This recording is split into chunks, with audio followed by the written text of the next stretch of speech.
On Snow White and the Huntsman, our costumes were designed by three-time Oscar winner Colleen Atwood. Colleen is a true artist, and I was amazed by what she created for us. Colleen Atwood, costume designer for Snow White and the Huntsman. The first character that I encountered on the film was Kristen Stewart, who's playing Snow White. We didn't want her to be sort of a puffball little Snow White. We wanted her to be sort of a badass Snow White, like someone who was tough, who'd been through the, who'd had a journey already at a very young age. We wanted to sort of have a fairy tale quality to it without it being all fairy-like. So we decided to make it out of a suede with stitch detail and a little bit of metal on it to reflect that she was maybe a little bit royal, but not blinged out. The costume had to run for a long time through the story, so we wanted it to be able to change. I underdressed it with leather pants and boots that she could run in and do all the things that she had to do in the film, because there's a lot of action in the film. As she goes through the woods, her dress undergoes different changes. It starts as a long dress and overdress and then gets ripped away, so you see the leather leggings underneath and a shorter top, and that's mainly what she wears for the movie.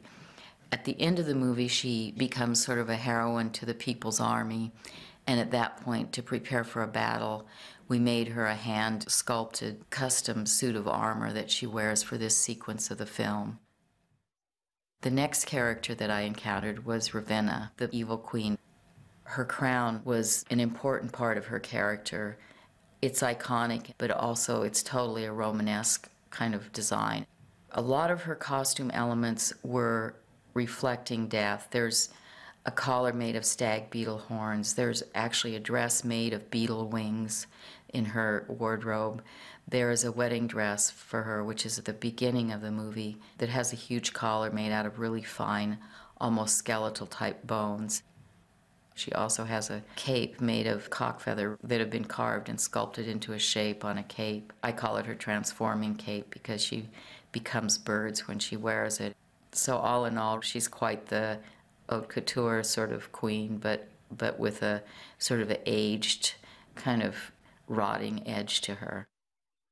The next character that I encountered was Chris Hemsworth, who is our lovely huntsman. Everything that he wears in the film, he carries on his back, his weaponry, everything. So we designed it all to work in that way. He has different variations of it, coat on, coat off, but it's basically that. And it's all made out of real materials that you could find in the woods, like different kinds of buffalo leather and all kinds of leather sewn together by hand, all handmade, a rough woven, hand-woven linen shirt fabric. He was definitely sort of the organic character of the story.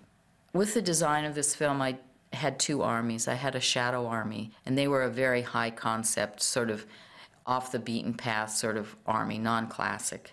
It was really fun to get to do an army that sort of you hadn't done before, that nobody's seen before. We made over 350 costumes for them, and that process, along with the Silver Army, which you see on King Magnus and his people, and also on Snow White, began in January, way before pre-production started on the film in other areas. To do this kind of work, you start with a lot of concept work and then a sculpt and a mold. So that process is almost a 4-month process before you have a costume. So we had to begin these guys even before we had a final script. We knew they were going to be in there. I think they look pretty scary when you see all 1,000 of them coming at you in the movie. I've made over 1,000 costumes for this film, including 2 armies. It's been an incredible undertaking, and collaborating with these 3 main actors, this has been an amazing experience for me.